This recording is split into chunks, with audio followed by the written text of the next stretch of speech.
We all have a story. It's the running dialogue in our heads. This story shapes how we see ourselves in the world. It influences our decisions, relationships, and ultimately, our lives.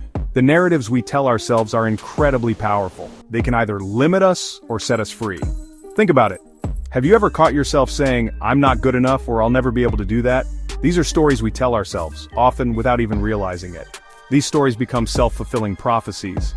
We act in ways that confirm our beliefs. The good news is that we have the power to change these stories. We can choose to rewrite the narratives that no longer serve us.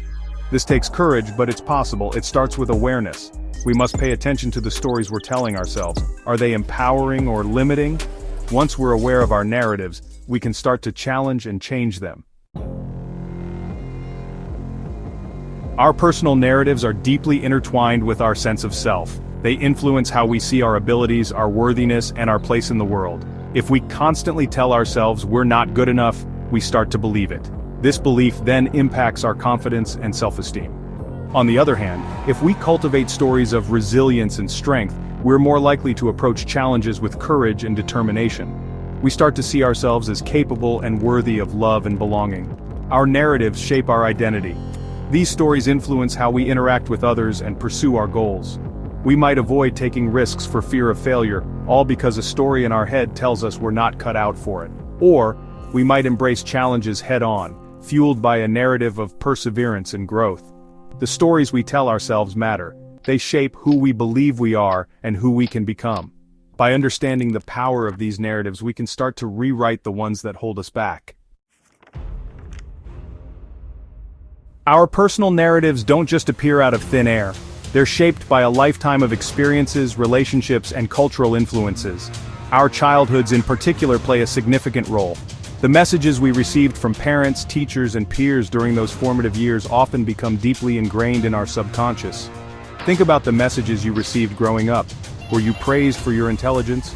Were you encouraged to take risks? Or were you made to feel like you had to be perfect to be loved? These early experiences shape our understanding of ourselves and the world. Cultural norms and societal expectations also contribute to our stories. We internalize messages about success, beauty, and what it means to be a valuable member of society. These messages can be both empowering and limiting, depending on how we interpret them. It's important to remember that we're not defined by our pasts. We can choose to challenge and rewrite the narratives that no longer serve us. By understanding where our stories come from, we can start to unravel the ones that hold us back and create new ones that align with our values and aspirations. Section 4. The impact of our internal monologue. The stories we tell ourselves have a profound impact on our behavior and our lives. They influence our decisions, relationships, and overall well-being.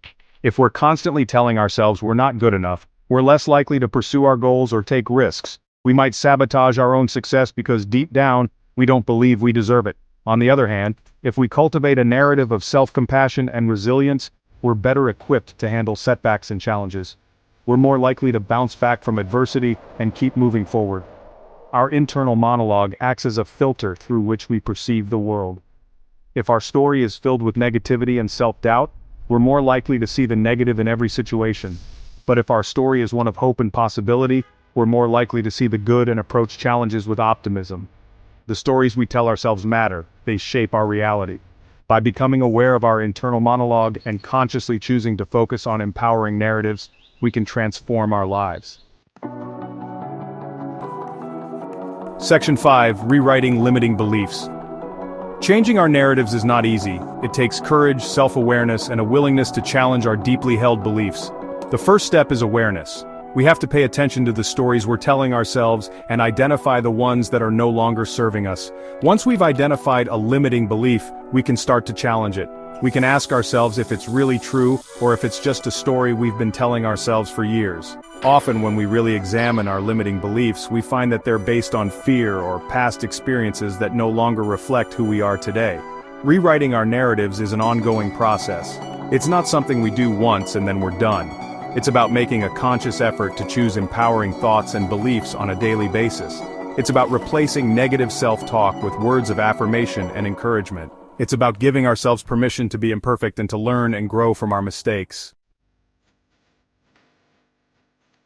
Section 6. Taking control of your narrative. The stories we tell ourselves have the power to shape our lives. They can either limit us or set us free. The good news is that we have a choice.